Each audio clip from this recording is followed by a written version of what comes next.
NDA में भले ही अभी सीट बंटवारा तय ना हुआ हो, लेकिन नीतीश कुमार अपने तरफ से अभी से ही प्रत्याशियों की घोषणा शुरू कर चुके हैं और बक्सर में जाके ना कि सिर्फ उन्होंने प्रत्याशी की घोषणा की, बल्कि उनके लिए उन्होंने वोट भी मांगा। पूरी कहानी क्या है और आखिरकार बिना सीट बंटवारे के ही नीतीश कुमार ऐसा सब कुछ क्यों करने लगे, सब कुछ आपको विस्तार पूर्वक बताएंगे, समझाएंगे।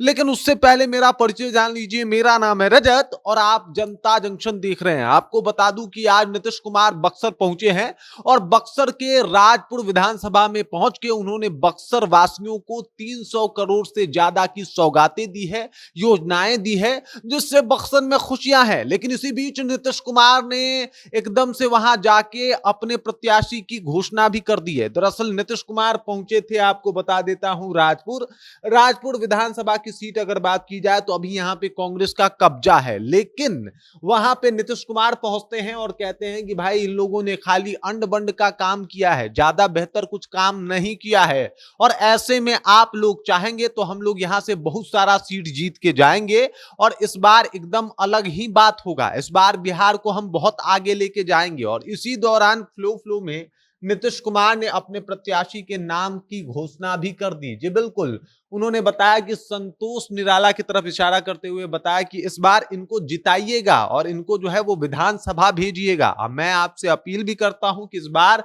इन्हीं को वोट दीजिएगा, आग्रह करता हूं कि इस बार इनको जिता के जो है वो विधानसभा भेजिएगा। मतलब संतोष निराला के लिए उन्होंने वोट भी मांग दिया। हालांकि अगर बात किया जाए प्रत्याशियों की और सीट की, तो अभी तक तो एनडीए के अंदर जो है वो सीट शेयरिंग तक नहीं हो पाई है। इसी वजह से एनडीए में जो है आपसी तकरार देखने को मिल रहा है और तमाम नेता के अलग अलग सुर देखने के मिल रहे हैं। और ऐसे में नीतीश कुमार का बक्सर जाना और ना कि सिर्फ प्रत्याशी का नाम लेना बल्कि उसके लिए वोट मांगना, यह अपने आप में एक बड़ी बात के तौर पे देखा जा रहा है। नीतीश कुमार वहां पे गए हैं, अपने प्रत्याशी के लिए वोट मांगे हैं और नीतीश कुमार ने प्रत्याशियों की घोषणा भी शुरू कर दी है। मतलब बिहार विधानसभा चुनाव 2025 जो अभी आने वाला है, जिसको लेके तमाम पार्टियां पुरजोर तरीके से तैयारियां कर रही हैं और अभी एनडीए जो है ये डिसाइड करने में परेशान हो रहा है कि भाई किसको कितने सीट पे चुनाव लड़ना है। इससे पहले नीतीश कुमार का ये ऐलान एनडीए और खास करके भाजपा की समस्या और ज्यादा बढ़ा सकता है, क्योंकि उन्होंने पहले ही चुन के रखा है कि भाई यहां से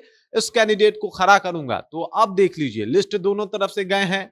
लिस्ट में हुआ है कि भाई साहब ये सीट पे हम लोग चुनाव लड़ेंगे, इस सीट पे आपको चुनाव लड़ना होगा। और ऐसे में जब समस्या बढ़ सकती है इस बात को लेके कि भाई नीतीश कुमार अभी से ही अपने प्रत्याशियों की घोषणा कर रहे हैं। हालांकि जब घोषणा का नाम सुने संतोष निराला तो वो खुश हो गए। संतोष निराला के बारे में थोड़ा सा आपको बता दें कि 2015 में जब जेडीयू, आरजेडी, कांग्रेस तीनों साथ थी, तब यहां से संतोष निराला जो है वो चुनाव जीतते हैं और उसके बाद बिहार सरकार में ये मंत्री भी बनते हैं। लेकिन 2020 में ये चुनाव हार जाते हैं और कांग्रेस का कैंडिडेट यहां से चुनाव जीत जाता है। लगभग 20,000 21,000 वोटों का अंतर होता है और इतने अंतर से हार जाते हैं। और ऐसे में संतोष निराला का नाम एक बार फिर से नीतीश कुमार ने जब सजेस्ट कर दिया तो इस पे कोई किंतु परंतु है नहीं। लेकिन एनडीए में अभी सीट बंटवारा हुआ नहीं है, तो इसको लेके तू तू में भी हो सकता है। इसको लेके एनडीए की समस्या बढ़ सकती है।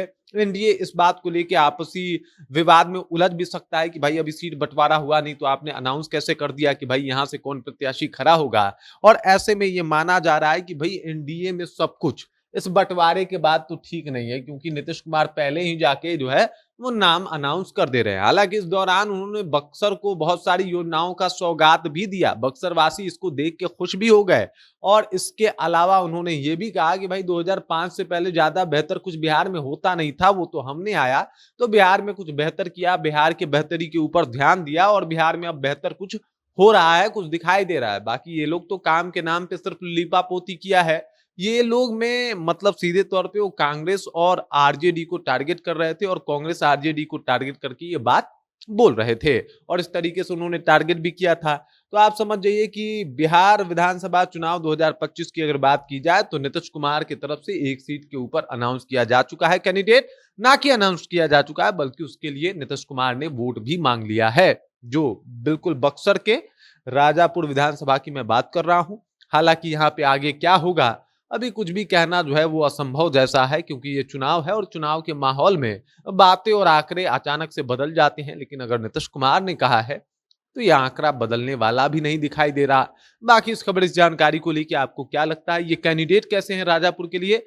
ये भी आप बता सकते हैं, अपने आप विचार हम तक पहुंचा सकते हैं। बाकी आप देख रहे हैं जनता जंक्शन और मेरा नाम रजत है।